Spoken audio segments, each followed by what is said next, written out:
ये दुनिया का निर्माण कैसे हुआ। सबसे पहले भगवान नारायण थे और केवल जल ही जल था और कुछ भी नहीं था। भगवान के नाभि कमल से ब्रह्मा जी का प्राकट्य हुआ। ब्रह्मा जी ने चारों ओर देखा, उनको समझ में नहीं आया कि मेरा काम क्या है, मैं यहाँ पर क्यों हूँ, क्या करना है। बार बार उस कमल के नाली से भीतर जाते बाहर आते, भीतर जाते बाहर आते, ऐसा ही करते रहे। लेकिन उन्होंने जैसे चिंतन किया, ध्यान किया, तपस्या किया, तब जाकर के भगवान ने दर्शन दिया है। और दर्शन देकर के चतुश्लोकी भागवत का ज्ञान दिया। और नारायण भगवान ने आदेश किया कि ब्रह्मा जी आप सृष्टि करता है, आपको सृष्टि करना है। भगवान के आदेश को प्राप्त करके ब्रह्मा जी सृष्टि करना प्रारंभ करते हैं। सर्वप्रथम पंच विद्या को बनाया, तत्पश्चात सनकादिक 4 कुमार का सृष्टि हुआ, सब कोई बाबा जी बन गए। उसके बाद नारद जी का प्राकट्य हुआ, नारद जी भी बाबा जी बन गए। और उसके बाद ब्रह्मा जी के भ्रिकुटी से रुद्र भगवान का प्राकट्य हुआ। बोलिए रुद्र भगवान की जय हो।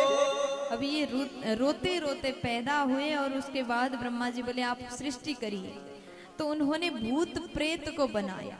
ब्रह्मा जी बोले आपके सृष्टि के प्राणी को देख करके तो हमारे वाले डर जाएंगे, इसलिए आप कैलाश जाकर के तपस्या करिए। अब रुद्र भगवान कैलाश से जाकर के तपस्या करते हैं।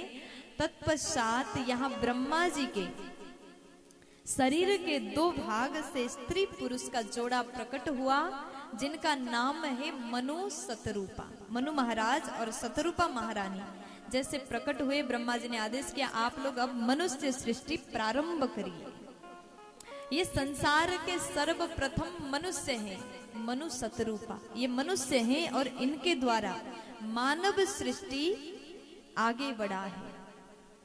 इसका अर्थ है कि भगवान द्वारा ब्रह्मा जी हुए, ब्रह्मा जी द्वारा मनु शतरूपा हुए और मनु शतरूपा द्वारा मनुष्य का सृष्टि हुआ। सीधा सा अर्थ यही है, जितने भी मनुष्य भगवान से कनेक्टेड है, जुड़े हुए हैं। हमारे मूल भगवान नारायण हैं और आजकल हम लोग भगवान से विमुख हो रहे हैं। हम वहीं से आए, इसलिए भगवान से जुड़ करके रहना चाहिए। प्यार से बोलो। अब जैसे मनु महाराज शतरूपा मैया ने सृष्टि प्रारंभ किया, इनके 5 बच्चे हुए, 3 कन्या हुई, 2 पुत्र हुए। कन्याओं का नाम है आकुति, देवहूति और प्रसूति। पुत्र का नाम है महाराज उत्तानुपाद और प्रियव्रत। तो उसके बाद में 3 कन्या हुई और आगे जो है ब्रह्मा जी महाराज ने इनको कहा कि आप और भी सृष्टि को बढ़ाइए। मनु महाराज ने कहा कि प्रभु सृष्टि तो करेंगे, लेकिन कहां पर रखेंगे बच्चों को, पृथ्वी तो है ही नहीं। उस समय हिरण्याक्ष नामक दैत्य ने पृथ्वी को हरण करके रसातल में छुपाया था।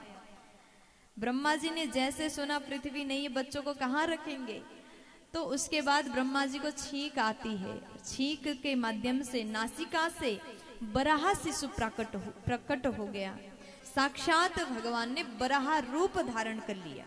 बोलिए बराह अवतार भगवान की। अब देखते ही देखते धीरे धीरे उन्होंने रूप को बढ़ाया, विशाल रूप धारण किया और भगवान बराह जाकर के हिरण्याक्ष का वध किया। तत्पश्चात पृथ्वी को यथास्थान में स्थापित कर दिया और यही पृथ्वी में समस्त मानव बस गए। प्यार से बोलो। अब उसके बाद में सृष्टि प्रकरण को सविस्तार मैत्रेय जी महाराज विदुर जी को सुना रहे हैं।